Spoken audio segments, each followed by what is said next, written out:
India की जो इस वक्त हुकूमत है वो कॉर्नर हो चुकी है, इंटरनेशनल सपोर्ट मिल नहीं रहा, एयरफोर्स की उनकी कारकर्दगी जो है वो पार पे नहीं है, वो हार गए वहाँ जैसे पहले हारे थे, जब उनका पायलट भी हमने गिरा लिया था, जहाज भी गिरा लिया था अभिनंदन 2019। तभी ये राफेल की आवाज़ें लगा रहे थे, वो और उस वक्त ये राफेल की आवाज़ें निकाल रहे थे कि जब हमें मिलेगा तो देखना क्या चाहिए हमारे पास। तो अब मिल तो गया, $10 बिलियन आपने खर्च करके 36 जहाज खरीद लिए आपने, तो अब फिर भी आप कुछ नहीं कर पाए।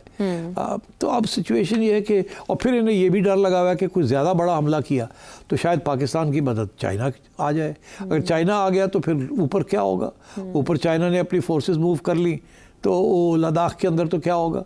तो प्रॉब्लम्स तो हैं, मगर इन्होंने एक कदम उठा लिया है और वो बैकफायर कर गया। अब अपने आप को इसमें से निकालना भी है और अपनी पब्लिक को भी खुश करना है। अगर पब्लिक को खुश नहीं करेंगे तो नरेंद्र मोदी बचेगा नहीं, इलेक्शन में उड़ जाएगा अगली इलेक्शन में। और ये किया ही इसीलिए था कि बिहार में भी इलेक्शन आ रही है, बंगाल में भी आ रही है, यूपी में, वगैरह। तो अब बात यह है कि ये पुरानी उनकी ऑफेंसिव डिफेंसिव डॉक्ट्रिन है, उनका ख्याल था बड़ा अच्छा वक्त है ये करने को, वो बैकफायर कर गया।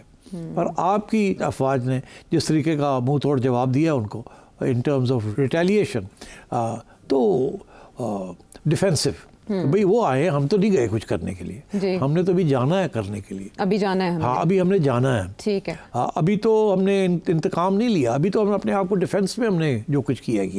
आप एग्रेशन कर रहे थे, हमने अपने आप को डिफेंड किया, मगर हमने तो अभी कार्रवाई नहीं की। बदला तो लेना है शहादतों का, बिल्कुल लेना है। सिविलियंस। तो अब ये है कि तो अब सूरत हाल ये है कि इंडिया जो है वो परेशान है, और ऊपर से हुआ ये जैसे तवक्को थी कि जब ये इस स्टेज पे बात आएगी कि वो कुछ करेंगे, हम डिफेंस में कुछ करेंगे, फिर हम ऑफेंस में कुछ करेंगे, तो वो काउंटर ऑफेंस करेंगे, तो बात आहिस्ता आहिस्ता एस्केलेटरी लैडर में चढ़ जाएगी कि एक के बाद दूसरा उससे ज़्यादा करेगा। तो अब ये वो स्टेज आ रही है कि अभी तक तो ठीक है, अभी तक तो उन्होंने कुछ किया, हमने डिफेंड कर लिया अपने आप को। अब जो खर्चा ये है कि अब जब हम ऑफेंस करेंगे, बदला लेंगे, तो फिर इंडिया क्या करेगा। अच्छा, ऑफेंस की तरफ जाने से पहले सेठ साहब, वज़ीर-ए-आज़म पाकिस्तान ने भी कहा, DGISPR ने भी कहा, इसहाक डार साहब ने भी ये कहा कि हम 10 से 12 उनके तैयारे लॉक कर चुके थे, लेकिन फिर ये इंस्ट्रक्शंस आई कि जो पेलोड गिराएंगे सिर्फ उन्हीं जहाज़ों को टारगेट किया जाए, और हमने 5 तैयारे टारगेट किए, 10 से 12 को कर सकते थे। इतनी रिस्ट्रेंट का मुजाहरा क्यों किया गया जब 80 जहाज़ फ़ज़ा में मौजूद थे अकॉर्डिंग टू वज़ीर-ए-आज़म? देखें, दो बातें हैं, एक तो हर बात नहीं माननी चाहिए, ये खूब प्रोपेगेंडा भी होता है ना इसमें कि हम चाहते तो 20 गिरा सकते थे, हम चाहते तो 12 गिरा सकते थे। तो अगर आप 12 गिरा सकते थे तो आपने फिर रेस्ट्रेंट शो की ना, यही आप तो बताना चाह रहे हैं ना कि हम 12 गिरा सकते थे, वो कुछ भी नहीं कर सकते थे, और हमने 12 गिरा सकते थे, हमने गिराए नहीं। अच्छा, तो इसका ये मतलब है आप बताना ये चाह रहे हैं हमारी हुकूमत कि हमने बड़ा तहम्मुल से काम लिया, हमने उसको ज़्यादा नहीं बढ़ने दी बात को, जितना कम से कम हमने किया अपने डिफेंस में। इशारा ये ज़्यादा कर सकते थे, किया नहीं, रिस्ट्रेंट शो किया। ठीक, ये एक अपने तरफ तारीफ अपनी कर रहे हैं कि हम चाहते तो बहुत कुछ कर सकते थे अपनी आवाम को बताने के लिए, मगर दुनिया को बताने के लिए हमने किया नहीं।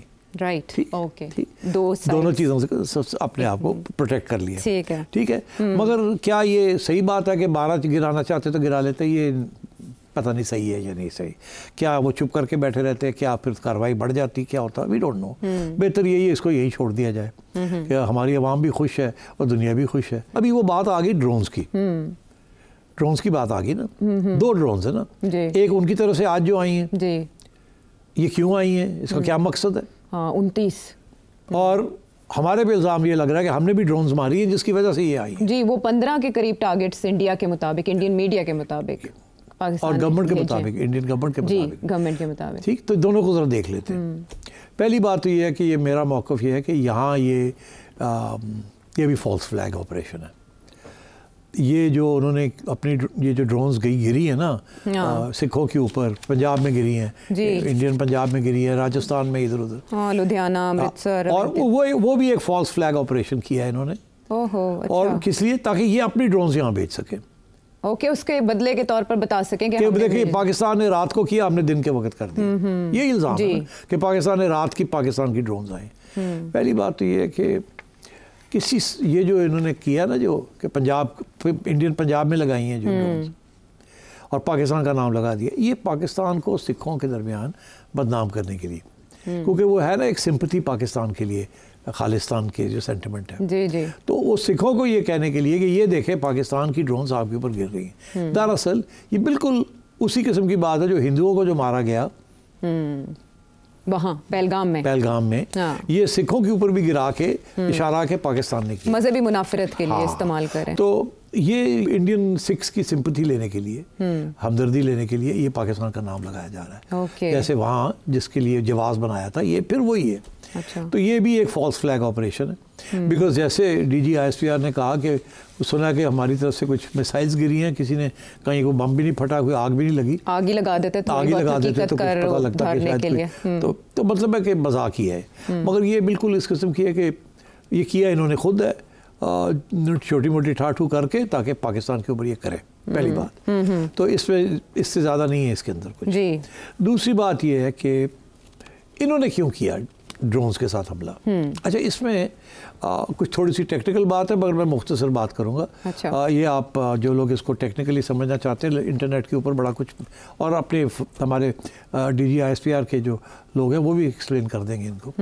ये जो ड्रोन्स हैं ये सिविलियंस के ऊपर अटैक के लिए नहीं आई थी। इंडिया की ड्रोन्स सुबह डिफेंस के अंदर लाहौर में, उधर पिंडी में, इधर कराची तक पहुंच, कराची तक ये ड्रोन, कैसे लोग डर गए कि पता नहीं क्या हो गया। इसके बेसिकली दो मकसद थे। एक मकसद ये था कि आम शहरी के अंदर खौफ और ठा हो गई, लोगों ने हुआ रिएक्शन हुआ यहाँ। कुछ लोगों ने कहा जी हमें तो नींद ही नहीं आई उसके बाद, ज़ाहिर है बच्चे ये वो वगैरह कैसे, थ्रेट ऑफ वॉर तो है ना। तो दूसरी तरफ ये था कि ये they were not aimed at civilians, indeed मैं कहता हूँ ये मिलिट्री टारगेट्स भी नहीं थे इनके। ये जो ड्रोन्स थी ये स्पेशल किस्म की ड्रोन्स थी। ड्रोन्स की भी 3-4 कैटेगरीज होती हैं। एक कामिकाज़े ड्रोन्स होती हैं जो कि खुद ही डाइव करके और एक्सप्लोड करती हैं, जैसे कामिकाज़े पायलट्स थे ना जापान के, सुइसाइड जिन्होंने करते थे, पर्ल हार्बर से ये निकला कामिकाज़े पायलट्स। तो ये कामिकाज़े ड्रोन्स होती हैं। फिर इंटेलिजेंस गैदरिंग ड्रोन्स होती हैं, ठीक, एंड सो ऑन। 3-4 किस्म की ड्रोन्स होती हैं। ये वो ड्रोन्स थी जो एक किस्म की आ रही थी और उनका ये ख्याल था कि जब पाकिस्तानी इनको देखेंगे कि ये आ रही हैं तो इनको मारने की कोशिश करेंगे, बिकॉज ये समझेंगे ये अटैक करने आ रही हैं, अटैक ड्रोन्स हैं ये। और जब उसको मारेंगे तो दो चीज़ें होगी, एक तो हमें पता चल जाएगा कि इनकी मिसाइल बैटरीज कहाँ हैं, बिकॉज आपको मिसाइल्स के साथ इनको आप गिराने की कोशिश करेंगे तो हमें पता चल जाएगा कि ये इन्होंने कहाँ स्टेशन की हुई है बैटरीज, बिकॉज इनके अंदर इलेक्ट्रॉनिक सिग्नल्स हैं, यहाँ से पता चल जाएगा, ट्रांसमिट हो जाएगा। दूसरी चीज़ ये थी कि आपके जो यहाँ सिस्टम्स हैं इनके अंदर ऐसी इलेक्ट्रॉनिक्स है उनको जैम कर देती हैं। होता ये है कि अगर 7-8-9 ड्रोन्स एक वक्त पे एक जगह पे चली जाए, से ओवर लाहौर एयरपोर्ट, तो आपका रडार के अंदर dot dot dot dot dot आ जाएंगे, ठीक, और क्योंकि वो बड़ी करीब होंगी डिटेक्ट हो जाएंगी, तो डिटेक्ट क्या बड़ी नजर आएंगी कि ये कुछ चीजें हैं यहाँ, तो आपको पता नहीं चलेगा ये जहाज है ये ड्रोन है। तो आपका जो सिस्टम है वो ओवरवेल्म हो जाएगा, टेक्निकली स्वैम्प हो जाएगा सिस्टम, एक किस्म का ब्लॉक हो जाएगा, आप बता नहीं सकेंगे कौन सी क्या है, इतनी जल्दी आ रही होंगी लाइक अ स्वैर्म ऑफ बीज। ठीक, तो this was also aimed to see कि किस हद तक आपका एयर डिफेंस सिस्टम जो है उसको ये न्यूट्रलाइज कर सकते हैं कि नहीं। कल को अगर इन्होंने अटैक करनी है पाकिस्तान के अंदर आके या पाकिस्तान से बाहर से मिसाइल्स भेजनी है तो इनको पता होना चाहिए कि आपकी एयर डिफेंस सिस्टम है उसको स्पॉट कर लेगा या नहीं कर लेगा। अच्छा। और अगर कर लेगा तो उनकी बैटरीज को टेक आउट करना है।